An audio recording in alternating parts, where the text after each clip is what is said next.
Many jurisdictions across the country face challenges managing jail populations and understanding who's in custody, for what reason, how long they'll stay, their physical and mental health needs or conditions, and the list goes on. With that challenge in mind, in the last 2 years, members of the Open Justice Broker Consortium in Pima County, Arizona, and Adams County, Colorado, have led the development and implementation of data analytic capabilities to assess a variety of characteristics within their jail populations, most notably including mental and behavioral health information. In the next few minutes, we'll demonstrate a few of these data analytic capabilities, and we'll start with the jail dashboards. In our demo, we have a number of dashboards that we've created that relate to snapshot information or timeline information with operations and demographics. In the operations snapshot dashboard, we're looking at the population counts right now, and the categories that we have assigned include case status and illness and disorders. I should mention that the dimensions and their associated values are fairly close to what we have implemented within our current jurisdictions, but the data are completely fictitious and do not reflect the actual jail population or operations in any real-world jurisdiction. Another feature that's consistent across all the dashboards is this information icon for each dimension. This provides us with definition or caveats or any other pertinent information about that specific dimension. Just to highlight a couple of these illnesses and disorders, we have the current count of offenders or inmates with a serious mental illness within the current population. And looking down at jail utilization, we have our current counts compared to our capacity of our particular facility. By design, these dashboards are fairly self-explanatory and are useful for command staff to assess current populations and make decisions related to staff allocation, coverage needs, or programmatic capacity, and so forth. So let's change our metric to length of stay. Just quickly demonstrate this. We have the same dimensions or categories that we were looking at before, but we can see the average number of days each one of these categories are staying in our facility. Let's take a look at rebooking rate. And our rebooking rate is the actual percentage of inmates in custody at a given point in time who have been booked through a separate arrest within the past year. We've currently chosen a 1-year look-back time period for the demo, but that is certainly adjustable to whatever an implementing jurisdiction would prefer. Again, we're seeing the percentages of rebookings by each one of the categories listed here. So again, these metrics are helpful for planning purposes and allow you to have a better sense of who's in custody and gauge the current population by a variety of different measures. So let's take a look at the operations timeline. Again, these are the same categories or dimensions that we were looking at before, but now we can have a time period, whether it's a month, 2 months, 3 months, 6, or an entire year. The lines here are a bit all over the place, which is because we're using randomly generated fake data. The charts are easier to comprehend with real data that are smoother and more consistent over time. So here we have the rebooking rate by our same dimensions of case status or illnesses and disorders, or even by jurisdiction. Let's look at the population count. So again, this information is useful for identifying trends or making some estimates on some short-term projections. And lastly, we'll just look at length of stay. And again, you get the idea here. So let's quickly take a look at the demographics dashboard. Again, fairly self-explanatory breakdown of the length of stay by various demographic information, gender, education level, military status, and we could even sort this by court jurisdiction or by law enforcement agency. These dashboards are useful tools, and in essence they're pre-built static queries with relative simple and familiar presentation layer. And of course, as often as you run these queries, the results will vary, but they're useful for repeated queries on a regular basis, whether that's daily or weekly or what have you. But there are many more ways to analyze this information more dynamically and create easy on-the-fly queries. So let's take a look at that tool next. OJBC data analytics include ad hoc query capabilities. This simple and easy-to-use interface allows users to create and run a wide variety of queries. In our jail booking example, we have a variety of measures here which we can select one or more of, and these are basically the things that we want to count. And we can slice and dice this information by our dimensions, very similar to what we saw in the dashboard dimensions, but we have a whole lot more of those. So let's run a few examples and see what kind of simple queries to lead to more in-depth and interesting results. Let's say, for instance, you have some concerns about the volume of homeless and mentally ill folks that are coming into your facility. We can select our booking count measure and grab a couple of dimensions related to homelessness. In this case, it's domicile status and seriously mental ill.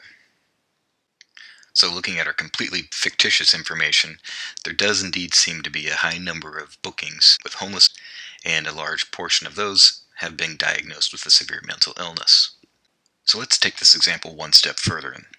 You've observed maybe an increase of veterans coming into facilities that may be also homeless and also diagnosed with a severe mental illness. So we can incorporate the military service status demographic information, and once that data loads, we see that maybe this isn't quite as a useful presentation layer as we would like. One of the things that the tool lets us do is to swap the axis, and we can save a little bit of real estate by keeping those same dimensions, just reorganizing them a little bit.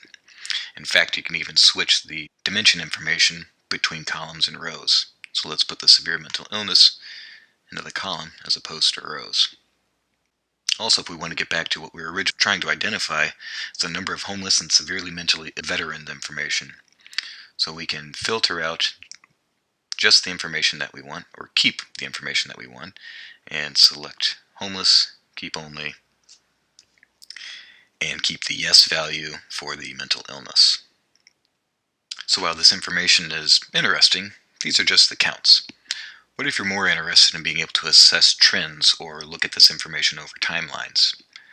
Let's pick the booking date, and we can break it down by year. And in just a few clicks, we've been able to identify the number of bookings for veterans that are severely mentally ill and homeless by year. And we can, just look at the numbers and see that there's some pretty significant jumps in our fictitious data from one year to the next. But one of the other useful features of the tool is the ability to generate charts. And in this case, let's look at a line graph. Again, it's the same information that we just looked at before, but provides a more interesting visual for that data. This is particularly useful in preparing presentations, reports, budget requests, grant proposals, anything along those lines that need a slightly different way to interpret or present that information. So going back to our matrix view, let's take a look at some other dimension information that may be related to our homeless issue. So let's get rid of military service status and look up program eligibility. And again, having this information available with these fictitious results could shed some light on whether or not these programs are underutilized, or highlight a particular point of emphasis, maybe for reentry planning to help provide stable housing upon release or something along those lines. So let's pivot from housing information to mental health data. So let's get rid of our program eligibility and look at some diagnosis information. And in this case, we'll look at diagnosis category. A couple of dozen categories of the different diagnoses of our homeless mentally ill bookings by year, and say we just want to focus on the substance abuse or other addiction issues. So we can keep only. And why not take this one step further, knowing that there are a couple of different treatment providers in the area that focus on substance abuse or other addiction issues. We can incorporate treatment provider data. Again, not a terribly useful way to view this information. Perhaps there's a way that we can sort this in a little more user-friendly presentation. And again, maybe we can look at the bar information and quickly be able to identify trends by year by each one of these treatment providers. So again, we're looking at the raw counts here, but maybe that's not really what we're interested in knowing. Maybe we'd like to know perhaps the efficacy of these programs or the treatment services that they're being provided with each one of these individual agencies. So rather than looking at the booking count, let's replace that with a 1-year rebooking rate. This may give us a better sense of what type of treatments are proven to be effective, in particular with substance abuse issues. So one thing that pops out here is that in 2013 we have 0% rebooking rate. Well, that's because the clock started in 2013 and no one can really be rebooked until 2014. So to clean this up, let's go ahead and remove 2013.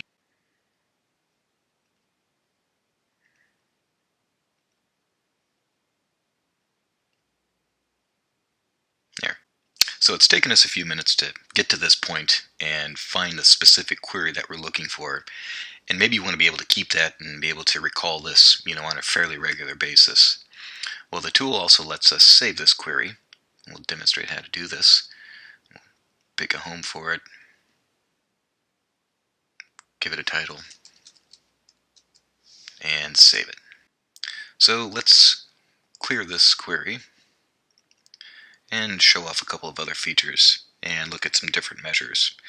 Maybe we want to look at the average length of stay, average bond amount, and the rate in which offenders are in treatment when they're booked. We can break this down by any one of these dimensions that we've looked at before. One maybe of interest is assessment category, whether or not they're a danger to anyone, including themselves. Maybe by charge type. Let's take a look at diagnosis. So we can keep adding additional dimensions: 6-month, 1-year rebooking rate, 2-year rebooking rate. We just keep loading in these columns to find out different information that we want to count. So I hope through this short demonstration you're gaining a sense at least of the potential to analyze this data and understand its utility in validating the efficacy of policy decisions, identifying new correlations between justice and health interactions, perhaps targeting best practices or areas for improvement. But ultimately this enables practitioners to analyze and present your own data and make informed, evidence-based decisions. So a few of you may be asking, well, how does this work? Maybe not many of you, but a few. So I'll do my best to give you the Cliff Notes version of how we make this happen with the OJBC. Typically, what we see with justice integration initiatives is that events occur, like an arrest or a booking. That information is captured and collected inside of a jail management system. That system can then pass that information along directly to a prosecutor or a court or another business partner. But these tend to happen in a point-to-point type of manner. What we do with the OJBC is introduce the notion of an information broker or a hub, and that we can support that previous information exchange, but utilize that same information coming from the jail management system for other purposes.